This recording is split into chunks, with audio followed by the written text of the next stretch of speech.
Naghayag ng kanyang saloobin si Rizal 2nd District Representative Emigdio Tanwatco III hinggil sa privilege speech ni Manila 2nd District Representative Valeriano sa plenaryo ng House of Representatives na umihiling na imbestigahan at palawigin pa ang suspensyon ni Representative Francisco Kiko Barsaga.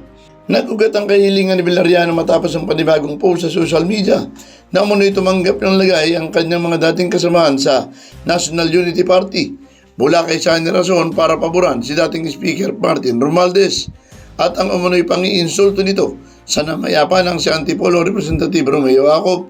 Gentleman from Rizal, ang ilan po sa mga violation at nakita namin na pang-abuso muli ni Congressman Barsaga, babasahin ko lamang po na ito ay pinos niya.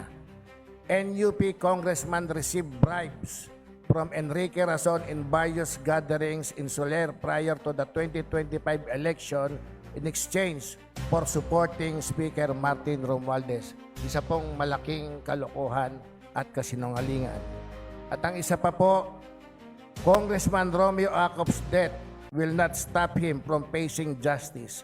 He must be investigated for involvement in the flood control corruptions. Ito pa po.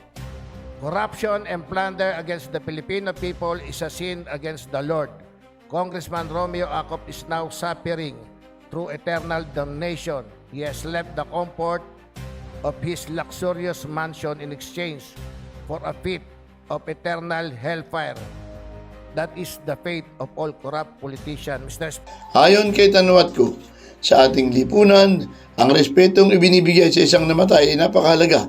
Naging kaugalian umano sa ating lipunan na kapag namatay ay no touch, bigyan ng katahimikan at karapat-dapat na respeto at huwag ungkatin pa ang isang tao na wala namang pinal na paghuhusga.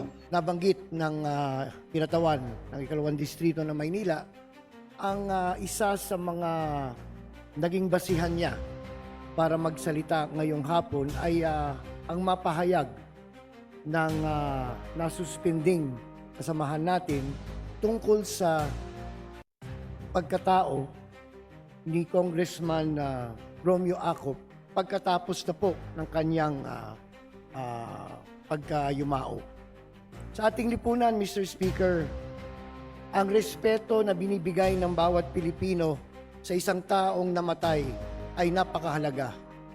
Kumbaga, kapag isang tao ay yumao o namatay, naging kaugalian ng ating lipunan na yan ay no touch. Bigyan na natin po ng katahimikan at karapat-dapat na respeto. Huwag na nating ungkatin pa kung ano pa ang nangyari sa isang taong na yumao na wala naman pong pinal na paghuhusga.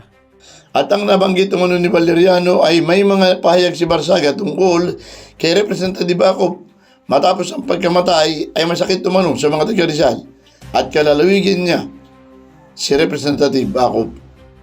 At yung nabanggit po ng ikalawang ng pinatawan ng ikalawang distrito ng Maynila na may mga pahayag si Congressman Kiko Barsaga tungkol sa kay Congressman Acop pagkatapos ng kanyang pagkamatay ay masakit po, mas lalo na po sa amin ng mga taga Rizal. Kalalawigan ko po, Mr. Speaker, ang yumaong Congressman Romeo Acop. Hindi rin naman katanggap-tanggap na makakita sa social media ng mga posts na binabastos, niyuyura at iniinsulto isang tao na namatay na.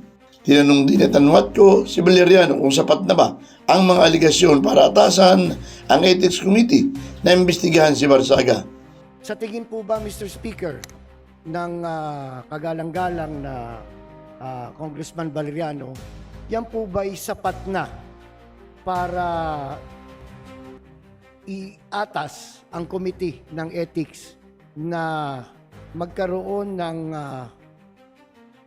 pag-imbestiga o pagsusuri sa mga nabanggit niyang mga gawain ng ating kasamahang Congressman Barsaga, Mr. Speaker? Paliwanag ni Valeriano, malinaw ang nakasad sa suspensyon ni Barsaga ng pag-ulit sa kanyang pagkakamali ay nangangahulugan ng mas mahigpit na parusa. Bagay na sinangayunan naman ni Tanwat ko. Inaw rin naman po ang nakasaad sa kanyang suspension with the stern warning that repetition of similar misconduct would merit more severe sanctions, and I believe, Mr. Speaker, he violated yung sanction niya po or yung suspension niya. With that, Mr. Speaker, ako po nakikiusap dito sa kongreso na ito na patawan muli ng another suspension si Congressman Barsaga para maturuan ng tamang aral yung batang yan. This representation is satisfied with the answers or by the replies given by the gentleman from the 2nd District of Manila, and I concur with his request, Mr. Speaker.